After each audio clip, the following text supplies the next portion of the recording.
কাতনগঞ্জ trade and industries অ্যাসোসিয়েশনের উদ্যোগে ৮ September নিজস্ব মিলনায়তনে কাতনগঞ্জের সংকট ও চ্যালেঞ্জ, বাণিজ্যিক রাজধানী হিসাবে চট্টগ্রামের অপূর্ণতা নিরসন ও সমৃদ্ধির লক্ষ্যে করণীয় বিষয়ে মতবিনিময় সভা অনুষ্ঠিত হয়েছে। সভায় প্রধান অতিথি ছিলেন বিএনপির আন্তর্জাতিক বিষয়ক উপকমিটির সদস্য Israfil Khasru Mahmud Chowdhury. Khatunganj trade and industries অ্যাসোসিয়েশনের সভাপতি মোহাম্মদ আব্দুল সালামের সভাপতিত্বে ও সহসাধারণ সম্পাদক মোহাম্মদ রেজাউল করিম আজাদের সঞ্চালনায় স্বাগত বক্তব্য রাখেন সংগঠনের সাধারণ সম্পাদক মোহাম্মদ আমিনুর রহমান। বক্তব্য রাখেন যুগ্ম সাধারণ সম্পাদক মোহাম্মদ আলমগীর পারভেজ, অর্থ সম্পাদক মোহাম্মদ নুরুল আলম মাস্টার, আইন বিষয়ক সম্পাদক মোহাম্মদ মহিউদ্দিন, সমাজ কল্যাণ সম্পাদক খুরশেদ আলম, কার্যনির্বাহী সদস্য শফিউল আলম বাদশাহ ও রাশেদ আলী। যে একটা বিষয় শুধু একমত দেখলাম, বিএনপি বলেন, জামাত বলেন বা আরো যারা ব্যবসায়ী নেতৃবৃন্দ আছেন, আপনি যতগুলো প্রতিষ্ঠান দেখবেন একটা বিষয়ে চট্টগ্রাম মানুষের মত, সেটা হলো স্কেল আমাদের গলার কাটা। বাংলাদেশের কোথাও নাই, এখানেও থাকবে না। বাংলাদেশে আবার যখন প্রতিষ্ঠিত হবে অন্যান্য স্কেল, সকল থেকে এটাও চালু হবে। স্কেল হলে সবার জন্য, আমাদের কোনো আপত্তি নেই। শুধু চট্টগ্রামে মহিষিমপুর একে পুরো প্রত্যেকটা জায়গার মধ্যে আমরা এই জিনিসটা মানে মুখ দেখাতে পারছি না ভাই। এই জিনিস এই 4 দিন পর থেকে যে পেনাল্টিগুলো চলে, এগুলো আমাদেরকে এক এক দিনের মধ্যে প্রায় 3 থেকে 3.5 লাখ টাকা। এগুলো কোনো আইটেম এমনভাবে আইটেম যেটা 10% নিলে ছিল, এটা 30% ইমপ্লিমেন্ট করেছে। হঠাৎ করে মাঝে আসতে হচ্ছে কিছু মানুষকে আসলে সহযোগিতা করার জন্য। সাপোজ বাংলাদেশে যদি পেঁয়াজ লাগে 5 লাখ মেট্রিক টন, আমাকে হয়তো 5.5 lakh metric ton IP issue করার কথা, কিন্তু না, আপনি সারাদিন যতদিন দেয় ততদিন আইপি দিতে থাকবে। আমাদেরকে গান শুনতে হয়, আমরা মজুদদারি, আমাদেরকে মানে যা ইচ্ছা তা বলে। এই জিনিসটা আসলে আমরা গ্লান নিয়ে আর ব্যবসা করার পক্ষে না। এইটা থেকে আমাদের বেরিয়ে আসতে হবে। স্যারকে এখন তুলে নিয়ে যাবো, আবার কথা বলে দ্বিগুণ ভাই। এই যে একটা ব্যবসায়ী নিজের টাকা দিয়ে ব্যবসা করতেছে ভাই, নিজের টাকা দিয়ে ট্যাক্স দিচ্ছে, নিজের টাকা।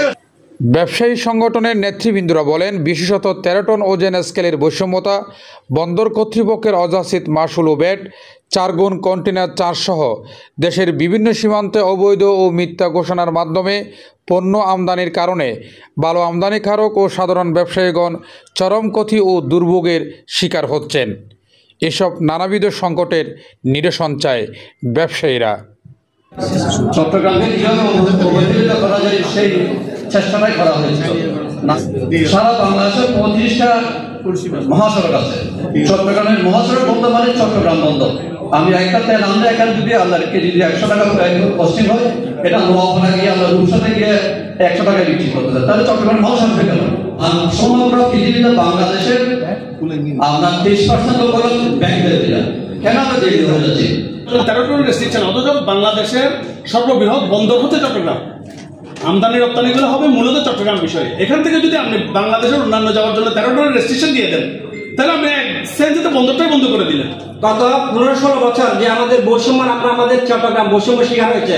কেন 13 টনের যে বিষয় আসছে, কারণ ওদের একটা মাথায় ছিল যে চট্টগ্রাম, যারা আমাদের চট্টগ্রাম হচ্ছে ব্যবসায়ী রাজধানী, সেই ব্যবসায়ী রাজধানীকে ওরা ডিভাইড করার জন্য ওরা কি করছে, ওরা চাইছিল যে চিটাগং থেকে ব্যবসা চলে যাক। গত 15 বছর আওয়ামী লীগ সরকার ব্যবসাকে কুক্ষিগত করে রেখেছিল বলে মন্তব্য করেছেন ইসরাফিল খসরু চৌধুরী। তিনি বলেন, বিএনপি এমন একটি ইকোসিস্টেম চায় যা ব্যবসায়ী বান্ধব, যাদের ব্যবসায়িক ট্র্যাক রিপোর্ট ভালো এবং যারা সৎ, তারা যেন ব্যবসায় অগ্রাধিকার পান, এমন লক্ষ্যে কাজ করবে বিএনপি। ব্যবসায়ীদের হয়রানি করা যাবে না। বাংলাদেশে আমলাতান্ত্রিক জটিলতার কারণে নতুন করে একটা ব্যবসা শুরু করতে 3 মাস দরকার হয়, অথচ বিভিন্ন দেশে নতুন করে ব্যবসা শুরু করতে গেলে মাত্র 1 থেকে 2 দিন সময় লাগে।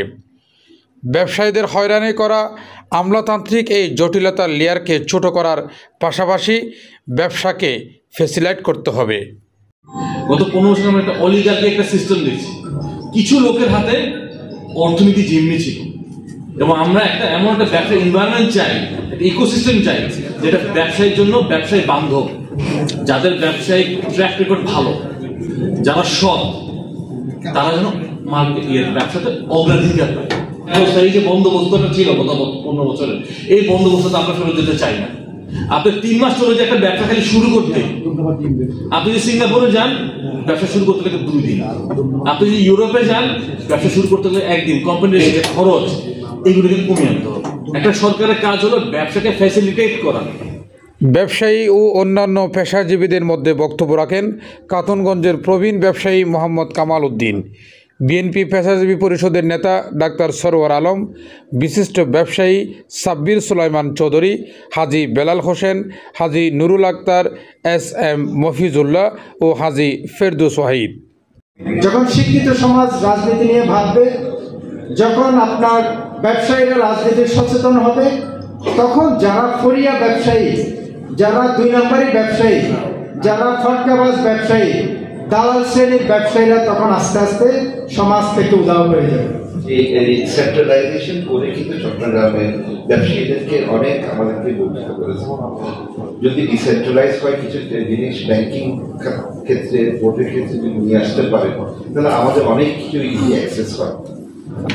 আমরা এখানে অত মন্ত্রী আনলাম, মেয়ে আনলাম, কাজের কাজ কিছু হইল না। Mohammad Mohiuddin, City News TV 24, Chittagong.